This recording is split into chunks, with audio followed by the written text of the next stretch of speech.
नमस्कार दोस्तों, आर के योजना यूट्यूब चैनल पर आप सभी का स्वागत है। यदि आप भी एक पेंशन लाभार्थी हैं, आपकी भी पेंशन बनी हुई है, आज की यह खबर, यह जानकारी आपके लिए ही है।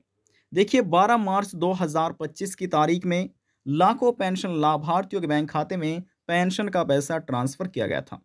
कई लाख ऐसे पेंशन लाभार्थी रह गए थे जिनका पेमेंट रिजेक्ट हो चुका था। बैंक खाते में 12 मार्च को पेमेंट नहीं पहुंच पाया था। वृद्धावस्था पेंशन का पैसा इस कारण से हुआ था रिजेक्ट। अब इसके पीछे क्या कारण रहा है, हम आपको कारण भी बताएंगे। और जिनकी पेंशन का पैसा रिजेक्ट हो चुका था, बैंक खाते में ट्रांसफर नहीं किया गया, उनका पेंशन का पैसा दोबारा से लगाया जा रहा है। अब चाहे फिर आपकी रुकी पेंशन है या समय समय से आपको पेंशन का लाभ मिल रहा है, तो वह भी आपको दिया जाएगा। यदि आपकी रुक रही है पेंशन 3 महीने की, 6 महीने की या 1 वर्ष की, एक साथ आपको ये रुका हुआ पैसा आपके बैंक खाते में ट्रांसफर किया जाएगा। ऑनलाइन आप कैसे अपना पेंशन पेमेंट स्टेटस चेक कर सकते हैं, कैसे आप देख सकते हैं कि आपको ये पैसा मिलेगा या फिर नहीं मिलेगा, या आपका भी अभी वर्तमान में रिजेक्ट है, कैसे आप चेक कर सकते हैं, सभी process step by step detail wise में हम आपको जानकारी देने जा रहे हैं। वीडियो की शुरुआत करने से पहले हमारा आपसे निवेदन है, यदि आप हमारे चैनल पर पहली बार आए हैं तो चैनल को सब्सक्राइब जरूर कर लीजिएगा। साथ ही बेल आइकन के बटन को प्रेस करना ना भूलें, ताकि जो हमारी वीडियो का नोटिफिकेशन है वह सबसे पहले आपको प्राप्त हो और आप सबसे पहले ही उसका लाभ उठा सके। चलिए वीडियो की शुरुआत कर लेते हैं।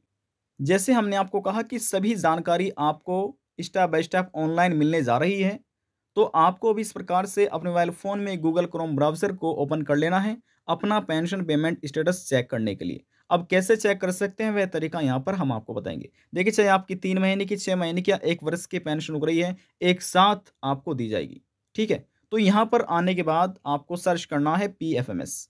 चलिए सर्च कर लेते हैं, पीएफएमएस ये लिखकर आपको सर्च करना है। जैसे आप सर्च कीजिएगा, आपके सामने कुछ इस तरह का इंटरफेस ओपन होगा जिसमें लिखा मिलेगा पीएफएमएस। ये एक ऑफिशियल वेबसाइट है, क्लिक करके इसका आपको चुनाव कर लेना है, जैसे हमने चुनाव किया। अब यहाँ पर आने के बाद ये 3 बिंदियाँ आपको नज़र आ रही होगी, इन पर आप क्लिक कीजिए और नीचे आइएगा और अपने मोबाइल फ़ोन में यहाँ पर क्लिक करके यहाँ पर डेस्कटॉप साइट को ओपन कर लीजिएगा। हमने पहले ओपन की हुई है। अब यहाँ पर ये 3 लाइन आपको नज़र आ रही होगी, 3 लाइन पर आप क्लिक कीजिए। क्लिक करने के बाद यहाँ पर लिखा मिलेगा आपको पेमेंट स्टेटस, ये रहा। यहाँ पर क्लिक कीजिए पेमेंट स्टेटस वाले आइकन पर। जैसे आप क्लिक कीजिएगा, आपके सामने ये सभी ऑप्शन ओपन हो जाएंगे। इसमें से आपको क्लिक करना है डीबीटी स्टेटस ट्रैकर, लिखा हुआ है ना डीबीटी स्टेटस ट्रैकर, इस पर आप क्लिक कीजिएगा। हमने क्लिक किया और देखिए हमारे सामने इस तरह का इंटरफेस ओपन हो चुका है। अब यहाँ से पेंशनर्स को सबसे पहले अब कैटेगरी का चुनाव करना है, यहाँ पर क्लिक करके। अब उत्तर प्रदेश राज्य के जो पेंशन लाभार्थी हैं, दिव्यांग, विधवा, वृद्धावस्था, कुष्ठ अवस्था और तलाकशुदा, उन सभी की कैटेगरी रहने वाली है एनी अदर एक्सटर्नल सिस्टम, ठीक है? ये कैटेगरी रहने वाली है। तो चलिए हम इस कैटेगरी का चुनाव कर लेते हैं, ये रहा एनी अदर एक्सटर्नल सिस्टम। यहाँ पर क्लिक करके आपको इसका चुनाव करना है। देखिए चुनाव हमने कर लिया है। अब यहाँ पर हम देखिए देखना चाहते हैं डीबीटी स्टेटस पेमेंट का। यदि आप बेनिफिशियरी वैलिडेशन देखेंगे तो यहाँ पर आपको क्लिक करना है, लेकिन हम पेमेंट स्टेटस देखना जा रहे हैं डीबीटी का, तो हम यहाँ पर पेमेंट पे इसको ऐसे ऐसे ही रहने देते हैं। और इसके बाद जो हमारी पेंशन का रजिस्ट्रेशन नंबर है, इस बॉक्स में आपको दर्ज करना है। 2 तरीके से आप चेक कर सकते हैं, अपनी एप्लीकेशन आईडी नंबर से, जिसे रजिस्ट्रेशन संख्या भी बोला जाता है, उससे चेक कीजिए, या अपनी बेनिफिशियरी कोड से। देखिए बेनिफिशियरी कोड सभी को नहीं पता होता है, लेकिन सभी को पता होता है अपना पेंशन का रजिस्ट्रेशन संख्या, तो इस बॉक्स में आपको वह दर्ज करना है। तो चलिए यहाँ पर हम अपना पेंशन का रजिस्ट्रेशन नंबर दर्ज कर लेते हैं और हमारी फ़ोन की कीमत जो एक कैप्चा कोड यहाँ पर दिए गए हैं, सेम एज इट इज़ इस बॉक्स में हम दर्ज कर लेते हैं। देखिए कभी कभी ऐसा होता है कि ये समझ में नहीं आता, तो आप यहाँ पर क्लिक करके इसको चेंज भी कर सकते हैं और जब समझ आ जाएगा तो यहाँ पर इसको आपको दर्ज कर लेना। तो चलिए यहाँ पर ये सभी जानकारी हम फुलफ़िल कर लेते हैं। देखिए यहाँ पर हमने अपना एप्लीकेशन आईडी नंबर दर्ज कर लिया, जिसे आप पेंशन का रजिस्ट्रेशन नंबर भी बोल सकते हैं। ये कैप्चा कोड यहाँ पर हमने दर्ज किया, जिसे वर्ड वेरिफिकेशन कोड भी आप कह सकते हैं। अब नीचे आपको 2 आइकन नज़र आ रहे होंगे, पहला है सर्च का, दूसरा है रीसेट का। यदि आप रीसेट पर क्लिक करेंगे, ये सभी जानकारी यहाँ से हट जाएगी। यदि गलती हो रही है तो फिर ही आप रीसेट पर क्लिक कीजिएगा, अन्यथा नहीं कीजिएगा। अब देखिए हमारी सभी जानकारी सही सही भरी हुई है, तो हम अब सर्च के आइकन पर यहाँ पर क्लिक कर लेते हैं। देखिए हमारे सामने अगला पेज ओपन हो चुका है। अब यहाँ से हम इसको स्क्रॉल डाउन कर लेते हैं। आपको भी ऐसे ही करना है। अब इसमें जो पर्सनल है सिक्योरिटी पर्पज़ से उसको हमने हाइड किया हुआ है, जैसे कि एप्लीकेशन आईडी नंबर है और यहाँ पर बेनिफिशियरी कोड है, एजेंसी कोड है, ये हमने हाइड किया हुआ है। अब देखिए यहाँ पर लिखा है पेमेंट डिटेल, इसमें एप्लीकेशन आईडी, बेनिफिशियरी का नाम यानी कि पेंशन लाभार्थी का नाम, बेनिफिशियरी कोड, एजेंसी कोड और आधार नंबर की लास्ट डिजिट, सिक्योरिटी पर्पज़ से इसको हमने हाइड किया हुआ है। अब देखिए उत्तर प्रदेश में जो ओल्ड एज पेंशन स्कीम का कोड है वह है 95 और 29, ये स्कीम कोड है। तो इससे आप पता कर सकते हैं कि कौन सी स्कीम है, जहाँ पर आपको लिखा मिल जाएगा 95 29, तो समझ लीजिएगा वह उत्तर प्रदेश की ओल्ड एज पेंशन स्कीम है। ठीक है, तो इससे आप समझ सकते हैं। अब देखिए यहाँ पर इनका अमाउंट 24,000 लिखा हुआ है पेंशन का, जो कि रिक्वेस्ट की गई थी 11 मार्च 2025 को, लेकिन जो इनका वैलिडेशन था वे रिजेक्ट हो गया था। किस वजह से रिजेक्ट हुआ है 11 मार्च को? तो देखिए यहाँ पर लिखा है आधार इज आइदर नॉट सीडेड और इनएक्टिव, यानी कि इसमें ये बताया गया है जो बैंक खाता है हो सकता है उस बैंक खाते से आपका आधार सीडेड ना हुआ हो, ठीक है, या आपका इनएक्टिव हो चुका हो, इनएक्टिव।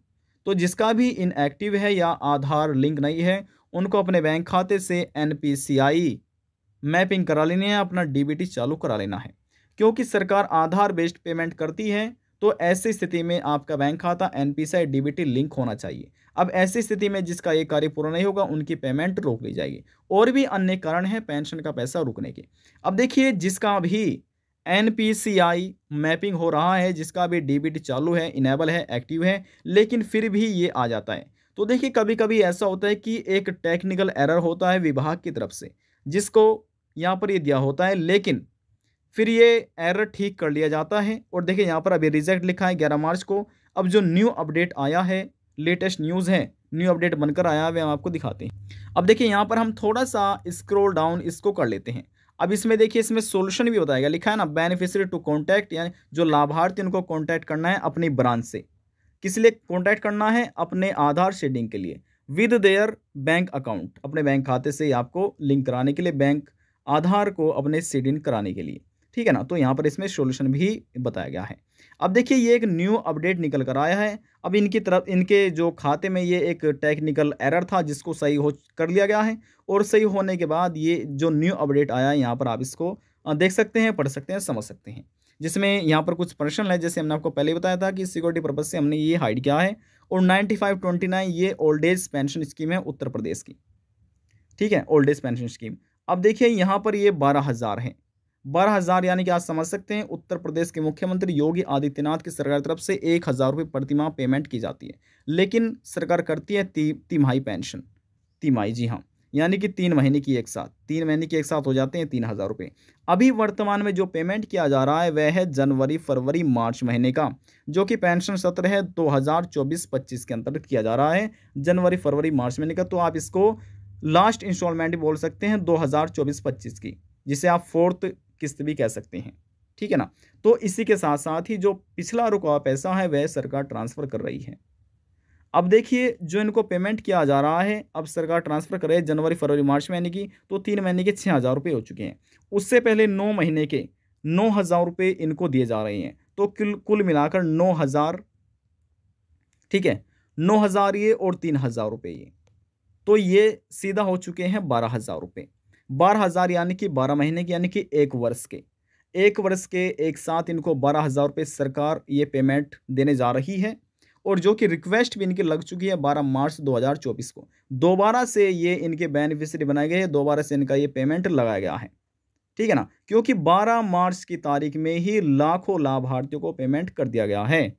अब इनको नहीं मिला था तो दोबारा से इनका ये पेमेंट लगाया गया है। अब जो इनका वैलिडेशन स्टेटस है ये 12 मार्च को कंप्लीट हो चुका था, हालांकि ये पहले रिजेक्ट दिखा रहा था, देखिए यहाँ पर लिखा है ना रिजेक्ट, ये रहा वैलिडेशन, ये रिजेक्ट था, लेकिन अब रिजेक्ट नहीं लिखा आया।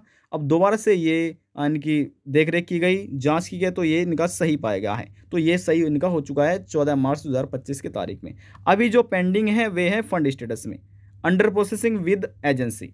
अभी ये एजेंसी के साथ अंडर प्रोसेसिंग में है, जैसे ये इनका कार्य कंप्लीट हो जाएगा इसके बाद यहाँ पर जहाँ पर लिखा है फाइल स्टेटस, यहाँ पर लिखा आएगा बैंक रिसीव। अब जैसे ही बैंक रिसीव आ जाता है तो इनके बैंक में ये 12,000 रुपये क्रेडिट कर दिए जाएंगे। फिर बैंक की तरफ से इनके बैंक खाते में 1 से 2 दिन के अंदर इनके बैंक खाते में एक क्रेडिट 12,000 रुपये हो जाएंगे। तो इस तरह से ये पेमेंट सरकार करती है। तो यदि आपका ई-केवाईसी का कार्य अधूरा है, बैंक खाते से आपके एनपीसीआई डीबीटी चालू नहीं है या और कोई प्रॉब्लम आपके आवेदन फॉर्म में आ रही है, तो समझ लीजिएगा आपका जो पैसा है वह रोक लिया जाएगा, बैंक खाते में ट्रांसफ़र नहीं किया जाएगा। तब तक नहीं किया जाएगा जब तक अपनी इन सभी गलतियों को आप ठीक नहीं करा पाएंगे। अब देखिए, सभी जानकारी यहाँ पर हमने आपको अपडेट कर दी है कि आप कैसे अपना पेंशन पेमेंट स्टेटस चेक कर सकते हैं, पीएफएस पोर्टल से कैसे आप चेक कर सकते हैं। आज की जानकारी में बस इतना ही। यदि आपको हमारी जानकारी पसंद आई तो वीडियो को ज़रूर लाइक कर दीजिएगा। आपके एक लाइक से हमें बहुत ही ज़्यादा मोटिवेशन मिलता है। लास्ट में निवेदन यही करेंगे, चैनल को सब्सक्राइब और साथ ही बेल आइकन के बटन को प्रेस करना ना भूलें। अब हम आपसे मिलते हैं नेक्स्ट वीडियो में एक और नई जानकारी के साथ। तब तक के लिए जय हिंद, जय भारत।